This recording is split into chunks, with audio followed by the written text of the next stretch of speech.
Two new national surveys conducted by the Chicago Council on Global Affairs and the Eurasia Group Foundation found that Americans' confidence in our country's international influence has plummeted.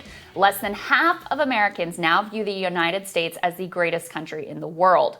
This withering belief in American exceptionalism is not merely a snapshot of America amid a global pandemic, but is, as Mark Hanna and Dina Smeltz put it, part of a steady downward trend going back 8 years. Opinion contributor at The Hill, Mark Hanna, is here to elaborate on these thoughts. Great to see you, Mark. Hey, Crystal. Good to be with you. So just break down the data for us and what the overall trend looks like.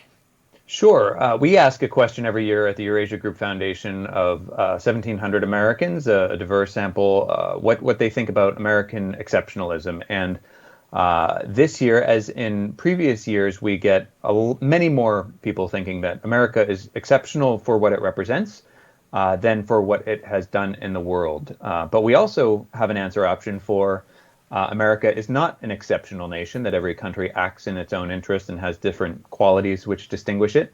And that number we've seen tick up, and especially among the younger generation, that view is the most pronounced. So the younger you are, the more likely you are to think America is not an exceptional nation. Now, I noticed this in our survey, and I was reading the Chicago Council survey that Dina did, and she noticed that support for American exceptionalism, or a belief in it, has declined steadily since 2012. So we put our heads together and came up with this op-ed to kind of speculate for reasons why that might be. And so is this just like, this year or the past year? What has the trend line looked like? And why do you think that fewer Americans, and especially fewer young Americans, see America as exceptional? So I don't think we can discount completely Donald Trump as president, right? He's not popular among large swaths of young people, and there's a sense that he's done reputational damage in the world. And in fact, the trend line has plummeted among Democrats and independents, more so than Republicans. But I think there's also this belief among young people who have really come up and come of age in a world where the United States, its behavior in the world, its actions, its interventions have really been inconclusive at best and unsuccessful at worst. You take the war in Iraq, Afghanistan.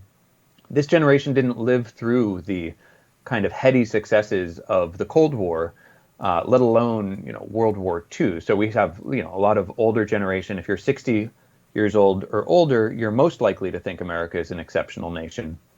I think that by overextending America's military in the world and by sort of pursuing a foolhardy foreign policy, we are, or the United States is, and its leaders, squandering a sense of patriotic pride or a sense of exceptionalism among young people who are now largely dubious about the U.S. and its supremacy. Yeah, I mean, I guess the other question is this really a bad thing? Like, obviously, the foreign interventionism, the endless wars, those are bad things. But is a more honest and somewhat harsher view of America, is that in fact a bad thing? You have a quote here from an advisor to Bernie Sanders who said, "We can and should be globally engaged without stoking ultra-nationalist chauvinism. Upholding democracy, dignity, and the rule of law is actually undermined by the belief that we are anointed by God or history." What do you make of that?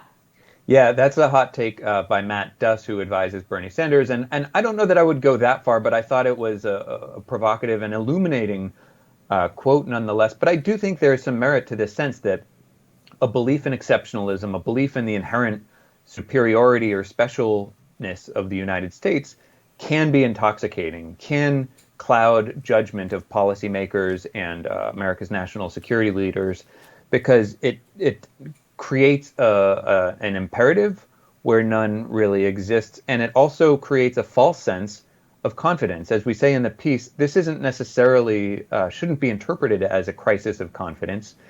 Instead, what it could be as a correction for decades of overconfidence by the United States. And in a way, it's kind of peeling back this veil and sort of exposing that the United States is a country that largely acts in its own interests, and there are limits to what it can accomplish through military might, through economic power, even through diplomacy. So there's a sense that this might create more of a realistic approach to how America can operate in the world. And once we realize that America's leadership comes more from our example, Joe Biden often says the example of our power rather than the power of example.